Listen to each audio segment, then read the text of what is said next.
Assalamualaikum. Hai sahabat YouTube aku.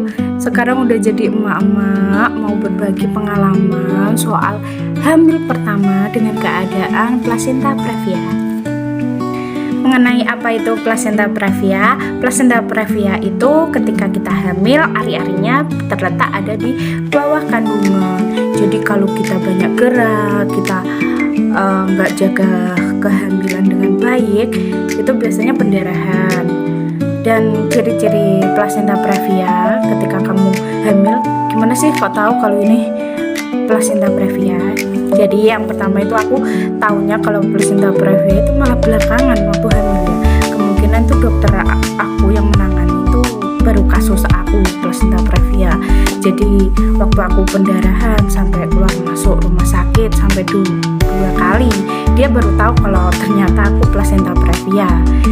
Itu aja aku protes, ini gimana sih dok, masa udah penanganan tapi masih pendarahan, tapi dari rumah sakit nggak diapa-apain, cuma dikasih obat penguat gitu aja. Terus akhirnya si dokter melakukan pemeriksaan, dipakai seperti pap smear gitulah alatnya, terus baru diketahui kalau ari-arinya ada di bawah. Ciri-ciri kalian hamil plasenta previa, yang pertama pasti kalian flek. Diingat ya, kalau kalian hamil yang normal itu nggak akan keluar fleknya, apalagi kalau sampai pendarahan, cus langsunglah ke dokter. Biasanya kalian dikasih obat penguat. Dan yang kedua, rasa sakit di dalam perut, di bawah perut, yang bagian buat pipis itu kayak nyeng. Dan selama hamil itu rasanya perut itu kayak orang mules, belet kayak begitu. Jadi aku selalu ngeluhin soal belet itu dari awal hamil, tapi kata orang ya itu wajar, ternyata beda. Jadi kalau kamu flek, hamil perut sering nyeri, langsung ke dokter yang ahli ya.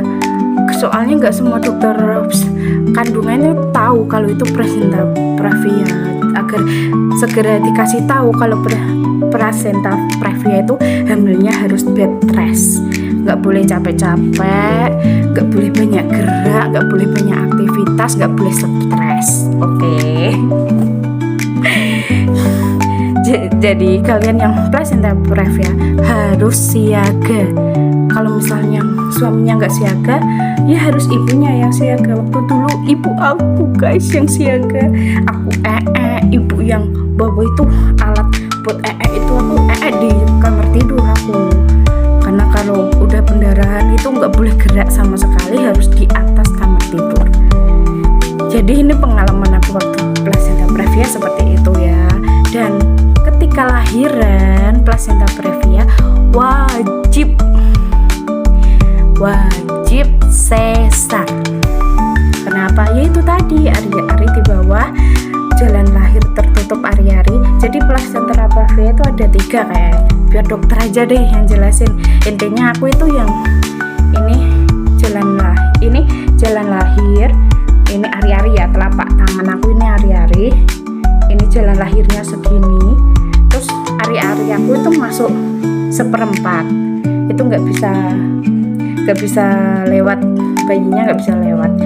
Kadang itu ada yang bisa tetap normal, itu kalau hanya masuk 10% atau 5% itu kadang masih bisa normal. Apalagi kalau udah tertutup sampai 100%, itu jelas nggak bisa. Jadi pengalaman aku waktu hamil plasenta previa itu seperti itu ya. Semoga bermanfaat buat teman-teman yang sedang hamil plasenta previa. Semoga diberi kelancaran, kesehatan, dan semangat untuk menyambut dedek baru, dedek bayi. Sekian ya, terima kasih. Ini aku buat wejangan kalian biar untuk menjaga kandungan lah. Waktu itu aku bingung cari di YouTube dimanapun, penjelasannya itu kurang jelas. Aku itu kalau plasenta previa itu harus gimana gitu. Dan seperti inilah. Bye bye. Assalamualaikum warahmatullahi wabarakatuh.